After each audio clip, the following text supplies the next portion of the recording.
गुलाब का फूल हाथ में लिए आरती ने प्यार से समीर के गले में हाथ डाला। हैप्पी बर्थडे समीर, जिसे उसने गुस्से से झटक दिया। क्या यार आरती, अब हम स्कूल में नहीं है। यह यूजलेस कार्ड और फूल, कम से कम आज तो कोई ढंग का गिफ्ट ला देती।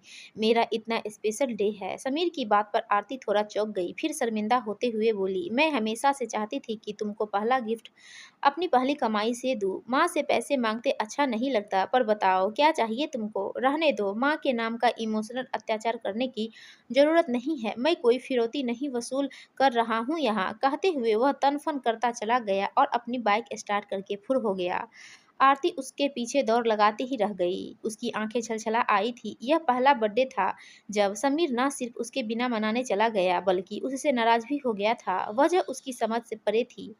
समीर उसके बचपन का प्यार, स्कूलमेट और अब कॉलेज का साथी, दोनों हमेशा साथ से ही रहे थे। समीर के बिना आरती जीने की कल्पना भी नहीं कर सकती थी, लेकिन समीर अब उससे कटा-कटा रहने लगा था। वजह थी आरती के पिता की अचानक मौत, जिसके बाद उसके बड़े भाई की अनुकंपा में सरकारी नौकरी लग गई थी और वह बीवी को लेकर अलग शिफ्ट हो गए थे। अब घर में आरती और उसकी माँ ही रह गए थे और उनकी पेंशन से घर चलता था। माँ ने सख्ती से कह दिया था, पहले पढ़ाई पूरी कर लो, फिर पैसे कमाने का सोचना। समीर को इस बात की चिढ़ थी कि भाई की पहले से ही दुकानदारी अच्छी चल रही थी। वह चाहता तो अपनी बहन को जॉब करने दे सकता है। मिडिल क्लास की हमेशा रहने वाली पैसों की झिकझिक से वह तंग आ चुका था।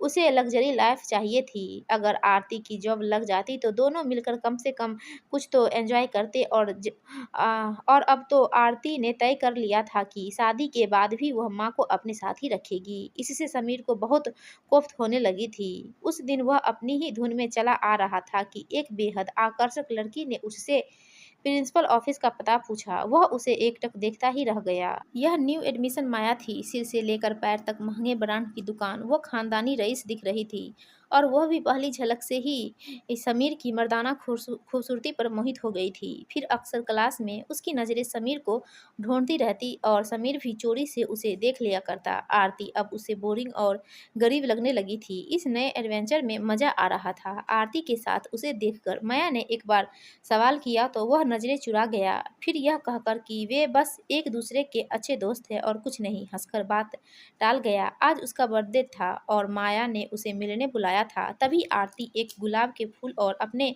हाथ से बनाई पेंटिंग वाले कार्ड को लेकर सामने आ गई थी और उसका मूड खराब हो गया था। माया की बताई जगह पर पहुंचकर उसे पता चला कि माया ने पूरा रिसॉर्ट उसके लिए बुक कर लिया था और केक, म्यूजिक, ऑर्केस्ट्रा सब अरेंज किया था। यह तो हैरान ही रह गया था। ऐसा बर्थडे सेलिब्रेशन उसने बस फिल्मों में ही देखा था। दोनों ने बहुत देर तक डांस किया, शानदार लंच किया। फिर माया ने उसे महंगी घड़ी गिफ्ट की तो समीर खुशी के मारे उससे लिपट गया और दोनों ने बहुत पैशन से एक दूसरे को किस किया। आरती बीती बात हो चुकी थी, पर वह आरती से सीधे ब्रेकअप नहीं करना चाहता था, ना ही चाहता था कि किसी को माया और उसके बारे में पता चले और सब उसे गोल्डन डिगर समझे। सब दोस्त जानते थे कि बचपन से वे दोनों जिस्म दो जिस्म एक जान है। जब कैंपस सिलेक्शन में आरती को जॉब मिल गई, पैकेज भले ही कम था, तो उसने अपनी जेब से एक गोल्ड की अंगूठी निकाली जो उसने न जाने कब से संभाल कर रखी थी और घुटने पर बैठकर वहीं कैंपस में समीर को प्रपोज कर दिया। समीर से हाँ कहते ही बना। सब उसके और आरती के बारे में जानते थे। सब आरती की हिम्मत पर हैरान भी थे और तारीफ भी कर रहे थे। ऐसे में वह कैसे कुछ कहता? वह सबके सामने अपनी इमेज खराब नहीं करना चाहता था। गनीमत थी कि माया एक हफ्ते के लिए घर गई हुई थी और कॉलेज का आज आखिरी दिन था। माया को वैसे भी कैंपस सिलेक्शन की ज़रूरत नहीं थी। उसका फैमिली बिजनेस ही कई देशों में फैला हुआ था। आरती बहुत खुश थी।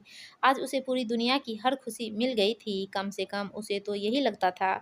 बस मेरी एक शर्त है आरती, मैं तुम्हारी मम्मा के साथ नहीं रह सकता। तुम ही सोचो कितना ऑकवर्ड हो जाएगा। अपनी मॉम को कहीं और शिफ्ट कर दो। व्हाट, दिमाग खराब हो गया है तुम्हारा?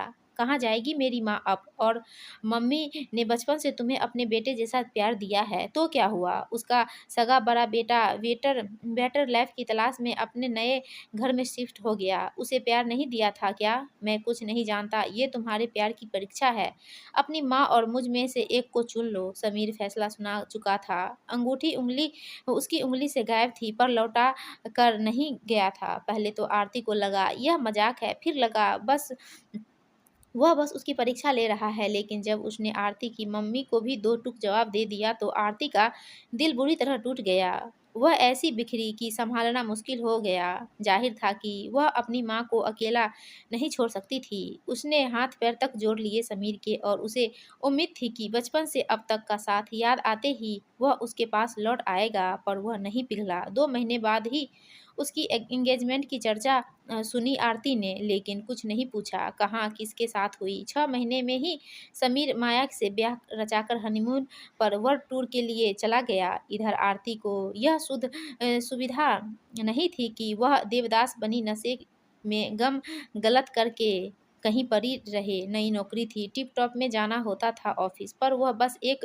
रोबोट बनकर रह गई थी। दबी जुबान में माँ ने 1-2 बार शादी की बात छेड़ी तो वह हत्थे से ही उतर गई थी। खूब चीखी चिल्लाई थी, तब से माँ खामोश हो गई थी। उन्हें पता था वक्त सबसे बड़ा मरहम है। दरअसल वो माँ को भी अपनी हालत का जिम्मेदार मानती थी, भाई से भी नाराज थी। उसके मन में कहीं न कहीं यह बात थी कि अगर माँ की जिम्मेदारी उसके सिर न होकर भैया के सिर होती तो समीर उसके साथ होता आज। वह और कुछ स्वीकार करना ही नहीं चाहती थी कि समीर किसी और कारण से उससे दूर हुआ है। इस बीच एक दिन माया ने समीर के साथ अपनी पहली बर्थडे डेट की फ़ोटो डाली, जो आरती के कॉलेज के दोस्तों ने उसे भेजी।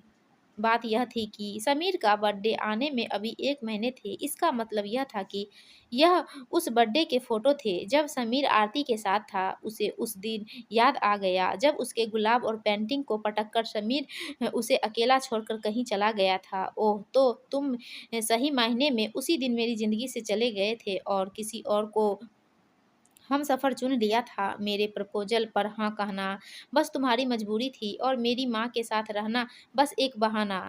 आखिरी उसकी आँखों पर पड़े सारे पर्दे अब हट चुके थे, और वह खुद को, अपने परिवार को न जाने कब से गुनहगार मान रही थी। नाराज़, अलग-थलग थी, खुद पर शर्मिंदा होने लगी। आज बड़े दिनों बाद वह माँ के पास आकर बैठी थी। माँ ने जैसे ही उसके सिर पर हाथ फेरा, वह फूट-फूट कर रो दी। माँ ने उसके दिल का सारा गुबार निकल जाने दिया। मुझे माफ़ कीजिए।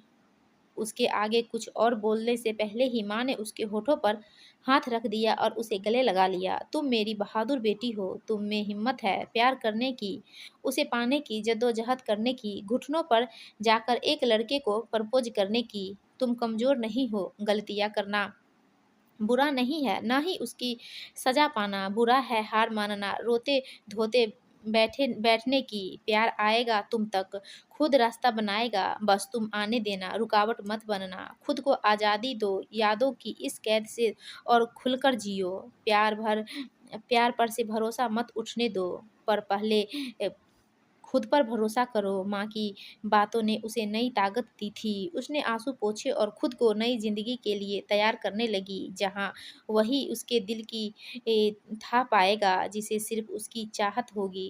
जैसी वह है, बस वैसे ही उसे प्यार करेगा। दोस्तों, आपको ये कहानी अच्छी लगी तो प्लीज़ हमारे वीडियो को लाइक कीजिए और चैनल को सब्सक्राइब